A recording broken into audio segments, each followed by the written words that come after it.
Hi, I'm Dr. Dee Curtis, and I'm going to try to give you a very concise explanation of the Russia collusion hoax. This is my part two. If you have not seen part one, you can go to YouTube to my channel at Dr. Dee Curtis and look at part one, and I'm just going to give you a synopsis. In part one, I said that in 2016, during the election for President of the United States, Hillary Clinton, who was running against then candidate Donald Trump, paid this company through her law firm. She paid a person to write what they call a dossier or a resume. And in this dossier, she was supposed to have tied the candidate Donald Trump to Russia. And the purpose of it was to try to tie Donald Trump to Russia and say that they were trying to rig the 2016 election. Our director of the FBI at that time, which was James Comey, and the director of the CIA, which was John Brennan, looked at the information and they didn't think it was enough for the story to be carried further. Anyway, during this time, the election happened in November and Donald Trump won. They had a meeting in December of 2016 with President Barack Obama. Now, President Obama was already told by the intelligence community that they didn't think there was enough information for them to carry on with this Russia collusion hoax, as Hillary Clinton had claimed. However, President Barack Obama did not stop there. He got someone in the intelligence community to send out an email stating that they needed to continue with it and they needed to escalate it.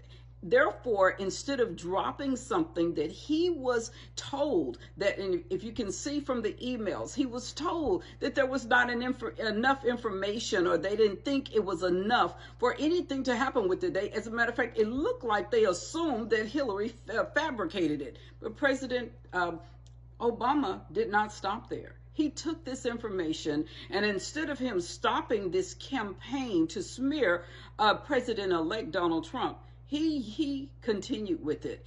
He went to media ran with it. It became a huge story. And then because of the story that they did, and if you'll look at this email, you can see how he escalated it.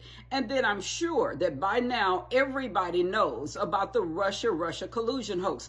It led from one thing to the other. They were constantly after President Donald Trump once he got in office. And you know, one thing that they kept saying, there were leaks in his intelligence department and all of this. And they kept saying all of this.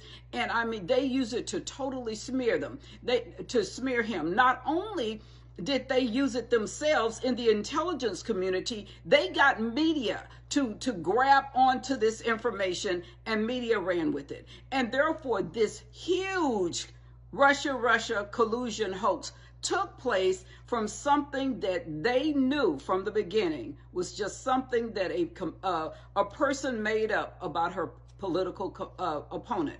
And one of the things, there was also an investigation during this time. They had hearings even later where this man, his name is Dashenko, he was supposed to be from Russia, and they said that he was the one that supplied all of the information for this dossier, or the information that came out tying President Donald Trump to Russia. He admitted in court that he just made the information up. It was not coming from anything. So what happened? Let me just put it in a nutshell. Without giving you, and I know what I'm trying to do for you is to make it simple, because it's a lot to it. You know, the one thing, it's always more to a lie than it is to the truth. You know, they can make a lie because everybody has to take that lie and spin it. And they keep spinning it and spinning it. Everybody made up this entire story about President Donald Trump in Russia. The person that they were supposed to get it from, Igor Dashenko, admitted under oath that he fabricated the information, that it was not any validity to it. So after all of this time, they still were running with this story. They even had a special prosecutor to come in and look at it, Robert Mueller. Robert Mueller did an investigation for over a year, cost us over $30 million for his investigation. And I have to give him credit, because he could have run with the same lie, and he did not. He did not find anything that was tying President Donald Trump to Russia, and he said it. When he released his statements, he said that same thing. Then they had another investigation. Durham had an investigation, same results. So we had these investigations of President Donald Trump that went from 2017 and it just ended in 2023.